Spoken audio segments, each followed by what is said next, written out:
ಕೋರ್ಟ್ಗೆ ನಟ ದರ್ಶನ್ ಅವರನ್ನು ಹಾಜರುಪಡಿಸಲಾಗಿದೆ. ನಟ ದರ್ಶನ್ ಮತ್ತವರ ಗ್ಯಾಂಗ್ ಹಾಜರುಪಡಿಸಲಾಗಿದೆ. 2ನೇ ಫ್ಲೋರ್ನ ಎಕನಾಮಿಕ್ ಕೋರ್ಟ್ಗೆ ಹಾಜರುಪಡಿಸಲಾಗಿದೆ.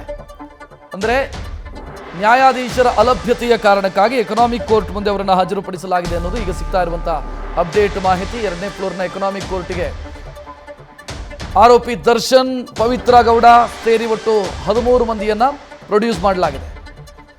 ಈಗ ಸಿಗ್ತಾ ಇರುವಂಥ ಅಪ್ಡೇಟ್ ಇದು.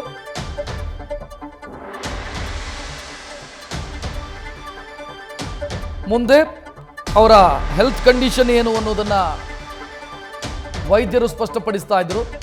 ಬೌರಿಂಗ್ ಆಸ್ಪತ್ರೆಯ ಕಡೆಯಿಂದ ಅಧಿಕೃತ ಸ್ಪಷ್ಟನೆಯೇ ಸಿಕ್ತು. ಅಂದರೆ ಸ್ಟೇಬಲ್ ಇದ್ದಾರೆ, ಯಾವುದೇ ಸಮಸ್ಯೆ ಇಲ್ಲ, ಆರೋಗ್ಯಯುತವಾಗಿದ್ದಾರೆ ಅನ್ನೋ ಮಾಹಿತಿಯನ್ನು ಕೊಡ್ತಾ ಇದ್ರು. BP, ಶುಗರು ಎಲ್ಲವೂ ನಾರ್ಮಲ್ ಇದೆ, ಪಲ್ಸು ಅದು ಕೂಡ ನಾರ್ಮಲ್ ಇದೆ, ECG ಮಾಡಿದಾಗಲೂ ಕೂಡ ಯಾವುದೇ ಸಮಸ್ಯೆ ಆಗಿಲ್ಲ, ಸ್ಟೇಬಲ್ ಇದ್ದಾರೆ.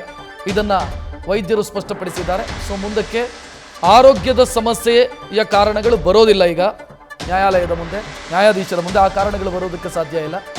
ಸ್ಟೇಬಲ್ ಇದ್ದಾರೆ ಅಂತ ಸರ್ಕಾರಿ ವೈದ್ಯರು ಖಾತ್ರಿಪಡಿಸಿದ ನಂತರ ಅದು ಆರೋಗ್ಯದ ಕಾರಣವನ್ನು ಮುಂದೆ ಇಡೋದಕ್ಕೆ ಸಾಧ್ಯ ಆಗೋದಿಲ್ಲ.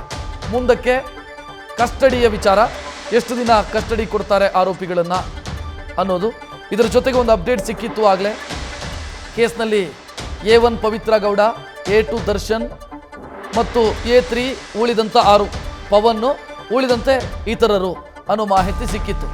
ಅಲ್ಲಿಗೆ ಯಾರ ಕಾರಣಕ್ಕಾಗಿ ಕೊಲೆಯಾಯಿತು, ಯಾರ ಸೂಚನೆಯ ಮೇಲೆ ಕೊಲೆಯಾಯಿತು, ಇದಕ್ಕೂ ಕೂಡ ಈ ಹಂತದಲ್ಲೂ ಉತ್ತರ ಸಿಗ್ತಾ ಇದೆ. ಅಂದರೆ FIRನ ಆಧಾರದ ಮೇಲೆ ಉತ್ತರ ಸಿಗ್ತಾ ಇದೆ. ಯಾರ ಕಾರಣಕ್ಕಾಗಿ, ಯಾರಿಂದ, ಯಾರ ಸೂಚನೆಯ ಮೇರೆಗೆ ಹತ್ಯೆಯಾಗಿದೆ ಅನ್ನೋದಕ್ಕೆ ಸ್ಪಷ್ಟ ಉತ್ತರ ಸಿಗ್ತಾ ಇದೆ. ಸೊ ಇಡೀ ಕೇಸು ಈಗ ದರ್ಶನ್ ಅವರಿಗೆ ದೊಡ್ಡ ಮಟ್ಟದ ಸಂಕಷ್ಟವನ್ನು ಸೃಷ್ಟಿಸುವಂಥ ಮುನ್ಸೂಚನೆ ಕಾಣ್ತಾ ಇದೆ. ಸಂಕಷ್ಟ ಸೃಷ್ಟಿಸಿದ್ದೋ, ಸಂಕಷ್ಟ ಸೃಷ್ಟಿ ಮಾಡಿಕೊಂಡಿದ್ದೋ ಅನ್ನೋದು ಪ್ರಶ್ನೆ. ಯಾಕಂತಂದರೆ ಸಣ್ಣ ವಿಚಾರ, ಒಂದು ಸೋಷಿಯಲ್ ಮೀಡಿಯಾದಲ್ಲಿ ಕಮೆಂಟೋ ಮೆಸೇಜಿನ ವಿಚಾರ, ಅಷ್ಟಕ್ಕೆ ಕೊಲೆಯಲ್ಲಿ ಅಂತ್ಯ ಆಗಿದೆ. ನ್ಯೂಸ್ ಫಸ್ಟ್, ನಿರ್ಭೀತಿಯಿಂದ ನಿಮ್ಮ ಪರವಾಗಿ.